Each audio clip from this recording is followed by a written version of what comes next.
All right, guys, it's finally here. This is the statue that I traded for my Yo-Yo Studio Shinron. This is Egg Studio Team Rocket. I'm super excited to get into this one, and as soon as you open the box, you are greeted with a few things. We have the edition size card right here. I have number 200, but it doesn't tell me what the full edition size number is.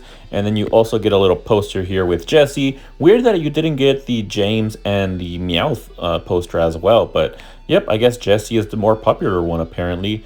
And when you get this out of the box, you do see that it's 3 different layers. I hate this type of packaging. It's my least favorite. So off the bat, this is my first Egg Studio statue and I wasn't getting a good feeling, but that was quickly resolved once I opened up this package. I could immediately see that just by looking at this Weezing that the quality was high for this Pokemon statue, and I got super excited to assemble it. So thanks again, Eve, for making this happen and for shipping so fast. One good thing about trading and just buying from secondhand market is that you get your stuff really quickly, guys. I only had to wait not even a week for this. It came within days and it's here now and I'm super excited. Here's the bottom part of the statue. That might just be my favorite piece, but we'll talk about that here in a bit.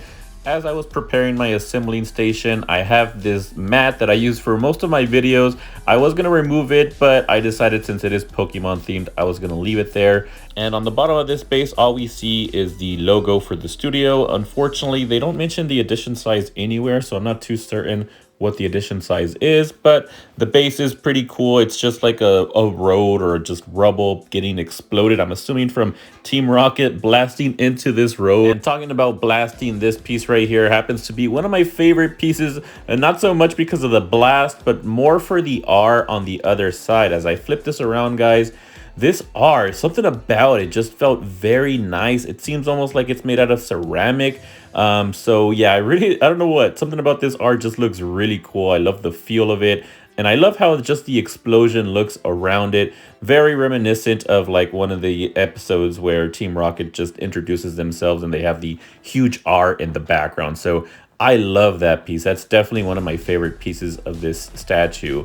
But the other great pieces are the Pokemon, of course. And here we got Arbok. Is it Arbok? Yes, Arbok, the evolution of Ekans. Really nice. And something about snakes. I always love my snakes.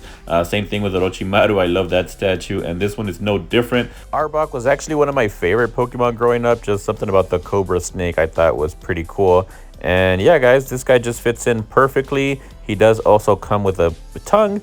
These generally give me a hard time to put in, but this one was actually pretty easy to put in there. And I didn't need to add any like blue tack or anything to keep it in place. It was pretty secured, so I wasn't worried about the tongue falling off or anything. Next up, we're moving on to Jesse's side, and we got Wobbuffet first up here. And one thing I want to mention is opening up these Pokemon like that's Weezing right here, the shapes, it's so different from opening up like actual characters just because these Pokemon are made of simpler shapes. This is a sphere and they just feel and look so nice in statue form. And yeah, quickly I'm realizing that I should have gotten into collecting Pokemon statues a long time ago because they are, personally, I think they're probably the best. They're probably the best suited for this format of resin statues. So I can't wait to collect more of these. By the way, this is my first Pokemon statue, and I'm having a blast opening these up. This Weezing, I love the way he connects to the R, and he kind of just looks like he's levitating on top of all of the other Pokemon, as he should. But going into this piece right here, it had a lot of little pieces, and when you peel this open, I didn't realize this at first, there's a bunch of other little rods, and I knew these were going to give me a hard time because anytime you have little rods like these, most of the time, sometimes I don't even connect them onto the statue. So yeah, I was not looking forward to assembling all these little pieces right here. But we're going to go ahead and start off with the bigger pieces first. I always like to start off with the bigger ones just because they have the bigger notches and they're kind of easier to figure out where they go into. So this one,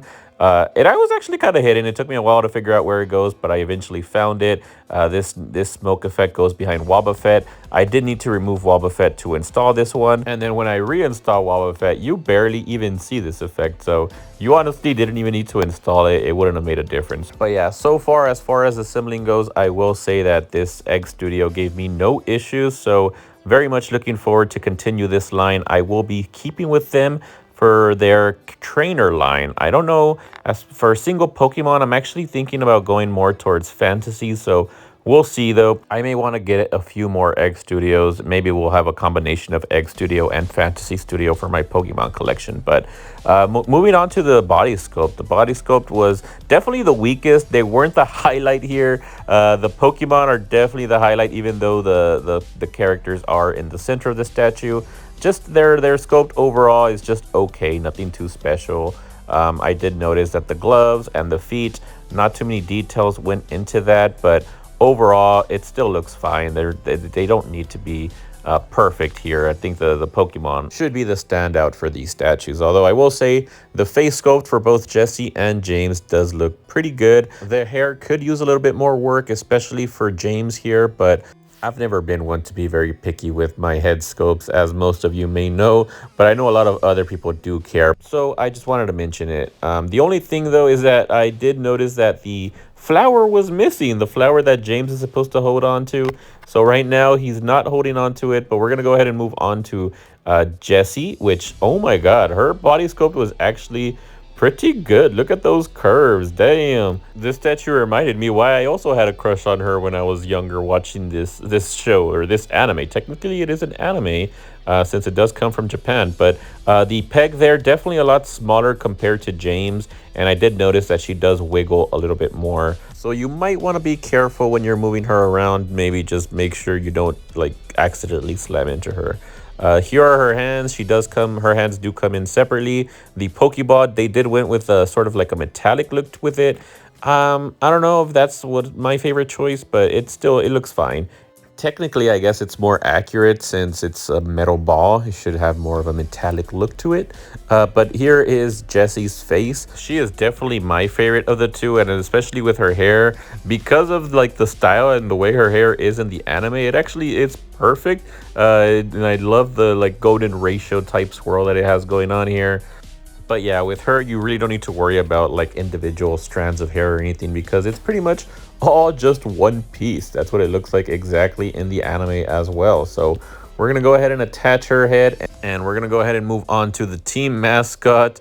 Meowth right here has a very sassy look to him. I love his pose, and then he has his claws sticking out as well. Very cute. And once again though, we are missing a piece here. We're missing the tail. I couldn't find it in the box either, so that is unfortunate as well. However, for Meowth, it's a little bit less prominent just because the tail is in the back, whereas the flower that's on James is on the front. So that's it for all of the characters and the Pokemon. This is what the statue looks like without any of the other minor effects attached to it. And you could honestly display it like this, but we're going to go ahead and attach all the other little pieces to it, and we'll see what it looks like with everything attached. But honestly, it just gives it a little bit more flair, but not much. I do actually like this water effect though, and I love that the fact that it actually looks nice. Gets me kind of hyped up for their water starter statue, which has a bunch of water effects, and this looks good, so I'm excited for that one. But after I install this piece, the last thing that's left is all of the rods, which here's how it looks like without, and here's how it looks like with the rods. Again, just doesn't do much for me in my opinion. If it wasn't for me making this video, I would have left them off. But let's go ahead and take a closer look at this statue.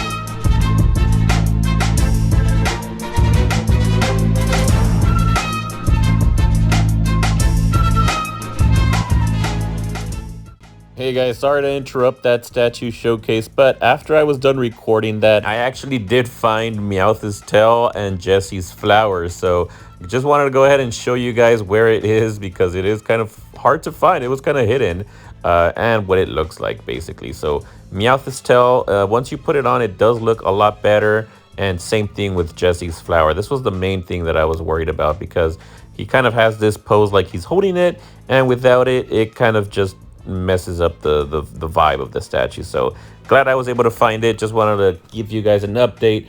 But yeah, as my verdict, I love this statue. Let me know what you guys think.